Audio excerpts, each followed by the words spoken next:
1.20 is one of the more diverse updates in Minecraft, adding 47 different blocks to the game and hundreds of new building possibilities. And today, I'll be showing you 10 ideas that I thought of. Enjoy! Of course, these builds can be used for a wide variety of things, like shops, like starter bases, or just general buildings. They don't even have to serve a purpose. That's the beauty of building. They don't have to serve a purpose. But the first build on our list is the museum. I tried on the outside to go for a sort of church-like aesthetic. It's sort of grand and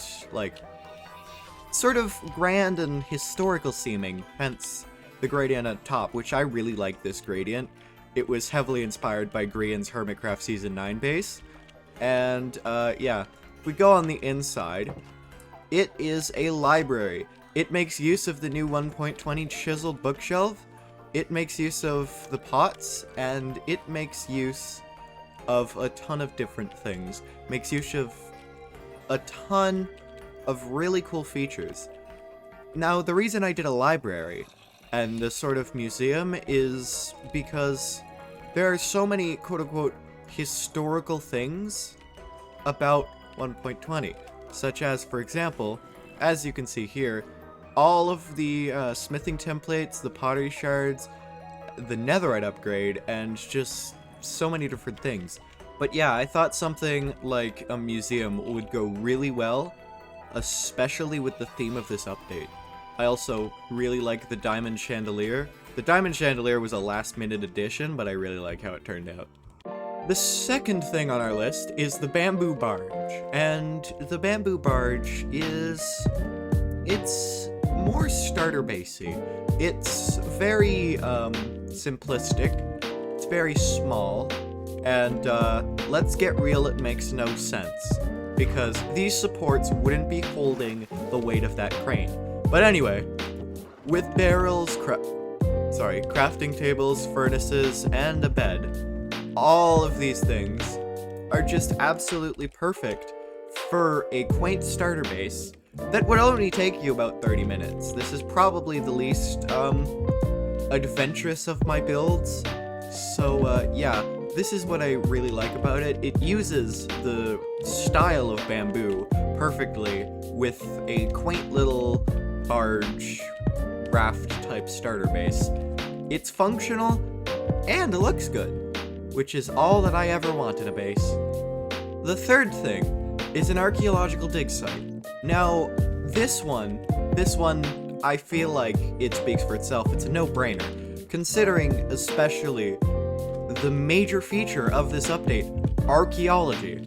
But yeah, this is supposed to be like an archaeological dig, so these are the bones that people have uncovered, and these are all of the artifacts listed out on like a table to be analyzed, and these are all of the pottery shards, because pottery shards. I really like this mat where like you can just put things that you just dug up on here. Large stones, because large stones, and a tent for the archaeologists to, you know, just sleep and stay on their archaeological dig. I feel like this one really speaks for itself, but I don't know. I really like the quaintness of this. The fourth thing on our list is this quaint little fairy cottage. Now, I can't take credit for the design on the back because it is really cool, but it takes inspiration from Grayson Builds on Instagram's fairy cottage. And that's what I tried to go for, a fairy cottage. I went for a more slanted and natural design because I feel like it really would fit as like some sort of like mountainside like little shelter. And I think it really works, especially with the gradient yeah, no. And the build palette of cherry wood, I think it really, really, really works. Now, in the inside, it's just a small little area with a kitchen, a little seat that doubles up as a bed, and the whole nine. And obviously I didn't do that part, but still. This fairy cottage is one of those things that is functional, yet beautiful, and to be honest, I want to reuse this design in the future. If you see this in one of my upcoming videos, don't be surprised, because I am very likely going to use this in the future at some point. Number 5, the cherry log. It looks more like a cherry grass block or something from the outside, but no, it's just a cherry log covered in a bunch of leaves. Yeah. The outside is simplistic. It makes sense. It looks good. It looks good on the outside, especially the top part. The top part is really great. But this is one of those builds where it's really the inside that takes the cake. On the inside, we have all of this stuff. We have an enchanter. We have all of the functional blocks. We have the bed. We have a brewing stand and a full brewing setup, even with little areas to fill your glass bottles with. You can literally just click under the cauldron, fill. That's not what I meant to do, but you can click under the cauldron and fill it. We also have what I really like, because this was also a last-minute addition when I was making this video. These cherry leaves around the perimeter really look cool. But that's not all, because you see, it's more functional than one might think. It has all of the storage, all of the crops that you might need. This is a more modern farming area, hence the white concrete. It really acts as a contrast of all of the natural elements of this build. I really personally like it. It really, really works, even though it shouldn't. And on the 3rd floor, we have, nothing. It's an attic. This I couldn't come up with something for, but you could do whatever you want here. This build is completely flexible and suitable for any needs of a Minecraft survival player that is just trying to build something really quickly and not stress about it too much.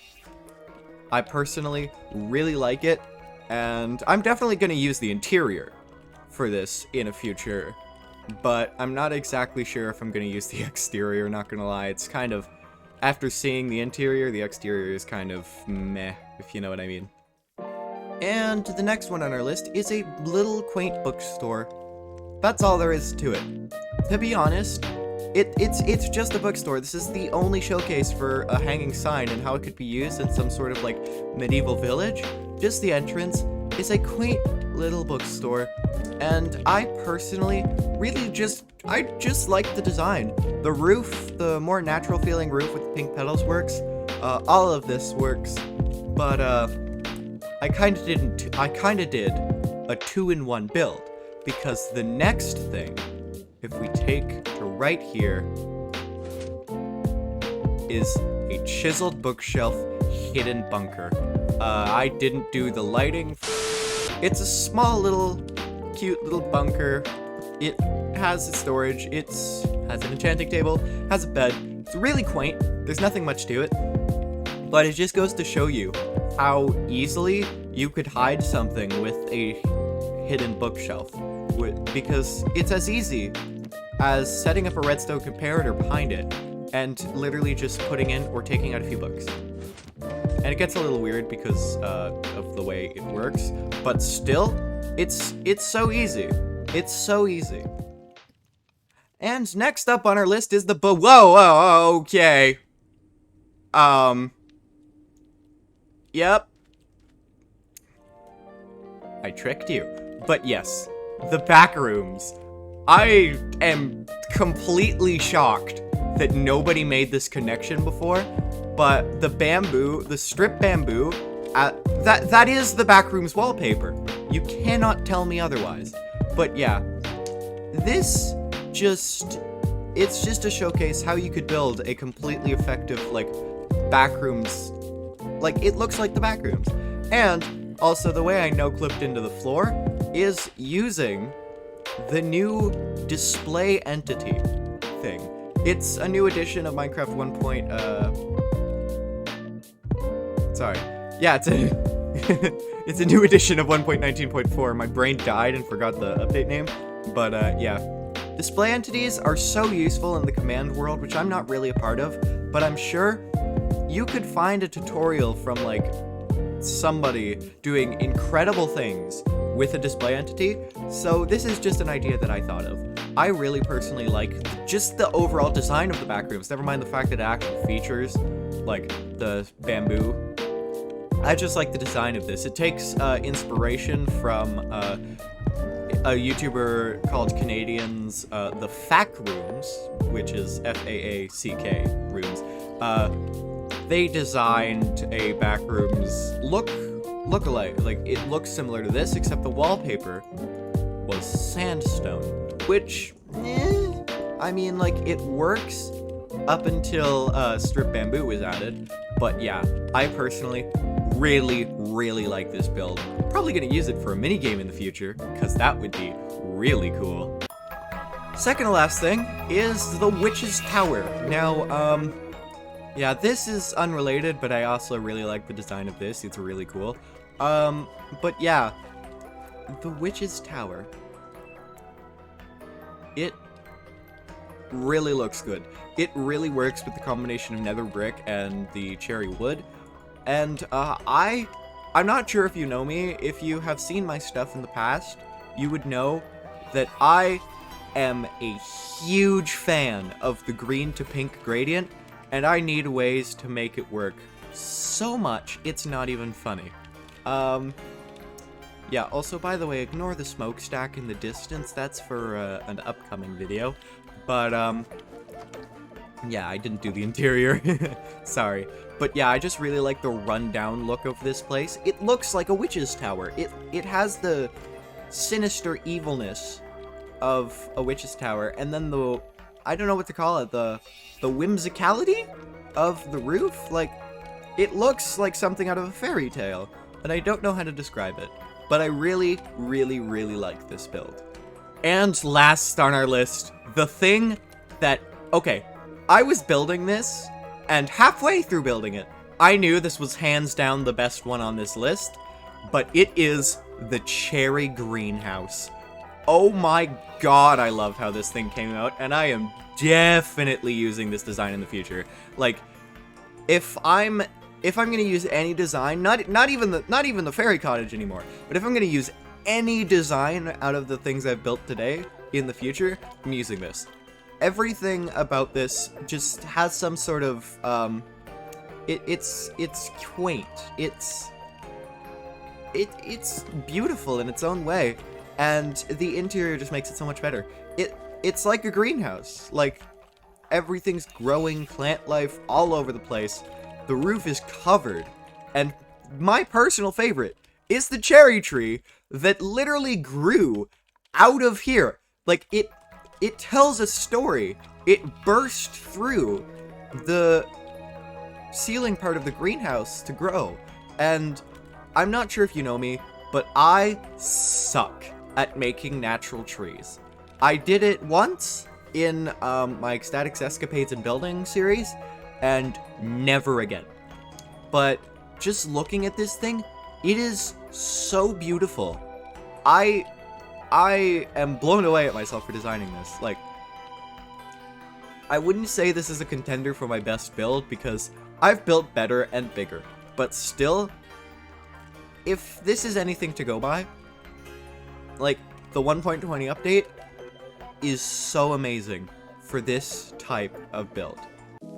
Anyway, that's all for today, guys. My name is Ecstatic, and leave your comments on how you could improve the builds that I made, or leave a comment suggesting another build, an 11th or 12th build that could work with Minecraft 1.20. But for the time being, my name is Ecstatic, and yeah, I really hope that this video has helped you get inspiration and find out things to do for the Minecraft 1.20 update.